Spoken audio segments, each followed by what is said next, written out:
السلام عليكم ورحمة الله وبركاته. كبجمتها فردوتها كي يجر رجرت بجرا التاني ساكنة جسنا سنين جدا.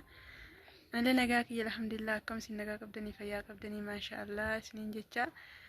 أكمي نجاها فيا ما شاء الله خبيا لا خبيا كي ساد لك بيا الدرجة تخول بين وخول بين اللي أكمي سن فيا كي سينا كذا سنين جدا. الحمد لله رب العالمين هالرجين يجرا شكري ربي بدني.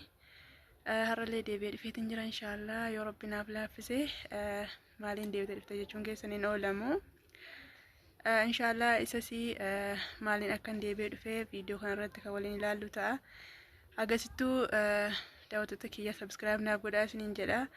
أنا اللي فيديو كان دلقان جروكم أني فيديو ويالامو سدي روجت إيساي سنين جدتي سبسكرايبين هدو قبوتة جرتي عملك يلي نجاسيتي جرتي أنا لين تكو حالي وانت مجنف فيديو كورابان جرلي تكو توقع سنين إيساي تنجرا وردت تنجدا وتنجدا أكسما دعوتك ما شاء الله رب سن الرجال لتوقع ما تنا تنجرتين لرب سن الرجال لتو mana kesan khairina senu sinin jeda warri daawatani boo jirtan illee please subscribe na godha sinin jeda daawwattoota kiyya taakasiiti har'ammoo dubbiin kiyya maali yoo jettanii har'a waa'ee namarraa sa'u deema waan nama sa'un illee ka hin taatu kama ogun jedhu yaa buleewwan nasiyaada akka yaada kiyyaatti nasiyaasni dhaamu dhufe warri itti dhiyaatan ijoollee yemanii jirtu ka sirii wal fixuu jirtu san yaaboo ka fira qabu illee namni fira qabu hedduudha. Firri isaallee ilaaluutti jira ta'a mucaa ijoollee wal maraachitu kan firri isaallee ilaalee qalbiin dhukkubsachuu danda'a. Kan maraacha daladdee waan bareedaa asirratti daladdee si waliin deema jechuudha. Saniif iyyuu kan maraatee jiru obboleessa kiyya rabbiin si haa baasu. hedduu tokko qalbii nama cabsaa maaliif jennaani Yuusuf namni wallaaltan hin jirtanii yuutuubii isaa yoosee yuutuubii waan akkasitti fakkaata.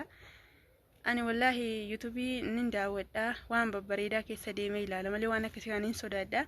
Garuu kan mucaa sana hedduu qalbii na cabsee maaliif hin jirtanii chaayinaaliin seellee liinaa tuubii namni wallaaltan hin jirtanii daawwattoota see hundi ni beektanii hedduu tokko obboleessa akka garaa tokko keessaa wajjiniin bahanitti yaadee fi waggoo abbaan manaa isii ka ilmoo irraa qabu ka ilmoo lama irraa qabu ilmaan babbareedduu sana irraa qabu hogguu itti deebi'ee waan barbaade maallaqaaf jecha irratti dalagee yeroo isiin dararaa keessa seentu kan bira dhaabatu Yuusufi har'a ammoo isa kan gaara keessa deemee maraatee ijoollee sana ajjeesuuf barbaadutti jiru isa jechuudha.